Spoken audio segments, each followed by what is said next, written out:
When you wake up, how do you think about the day ahead? Do you wonder if there is more to life than just getting by? What was I made to do? Am I here just to be comfortable, or is there something bigger I should be doing?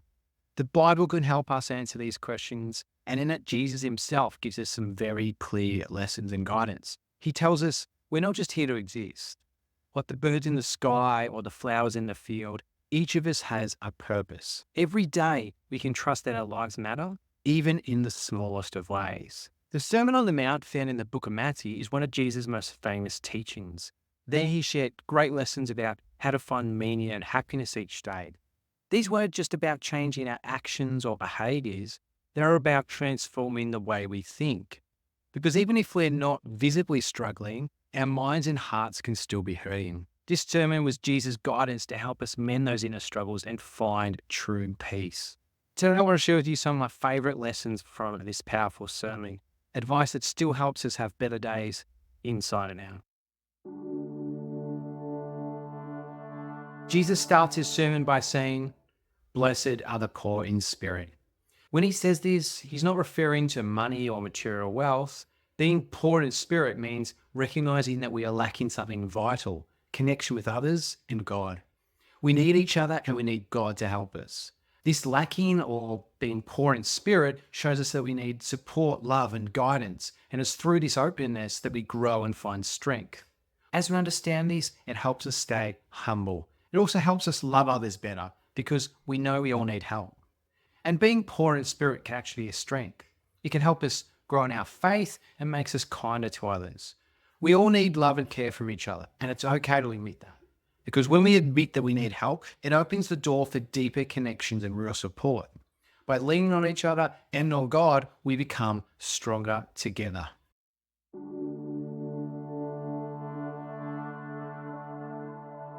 Blessed are the peacemakers. Jesus wants us to be peacemakers, not just people who stay away from fights, but people who make peace around them happen. In all parts of life, family, school, friends, Jesus teaches us that peace is something we need to be working for.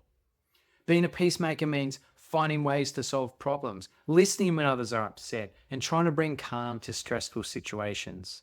It's not going to be easy, but it can make a big difference. Think about how your school or family might have been better if you tried to bring peace instead of causing trouble. I know I used to get anxious about conflict or confrontation, but now I remind myself that I have a role to play in those situations as a peacemaker. Yes, it's going to take courage and kindness, but our days are going to get better when we make peace the priority in what we do.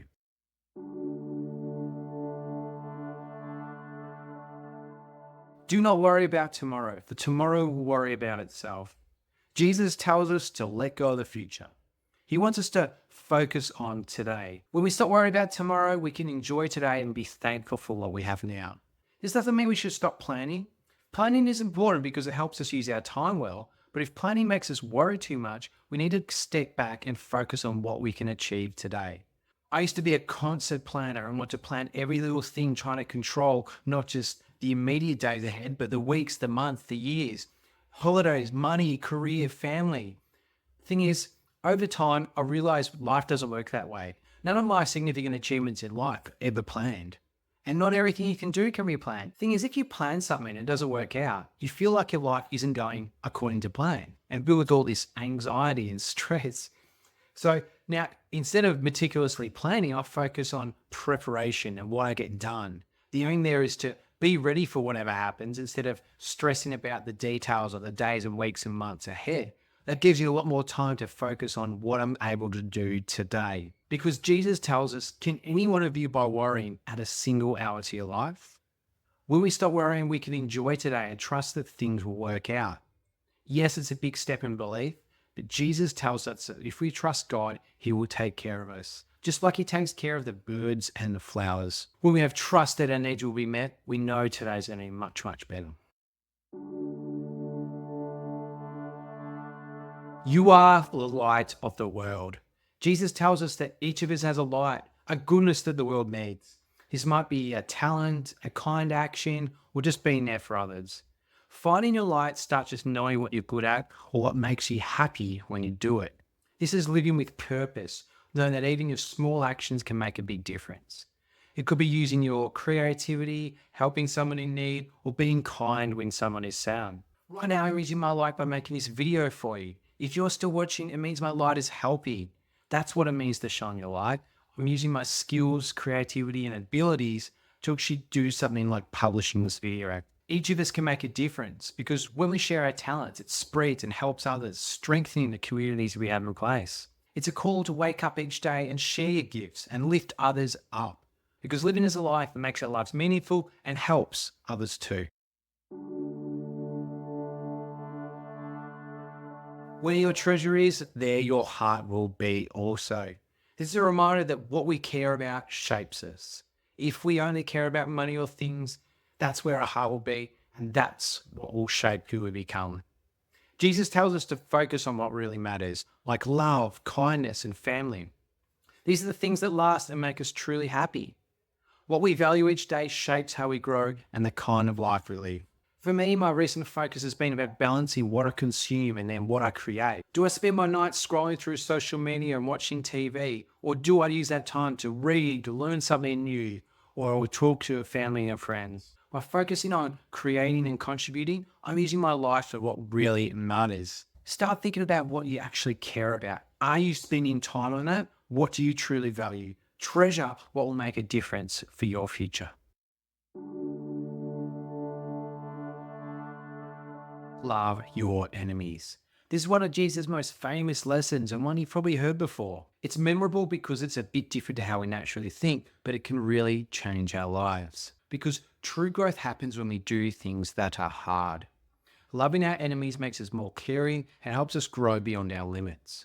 It doesn't mean you have to like everyone or agree with them. It means choosing to be kind even when it's difficult. Yes, it can be really hard to love those that are mean to us, but it challenges our pride and makes us feel vulnerable. When we choose this kind of kindness instead of anger, we grow the most and we can see better days ahead. You don't have to ignore your feelings and pretend everything is fine, but try to rise above the anger and respond with compassion.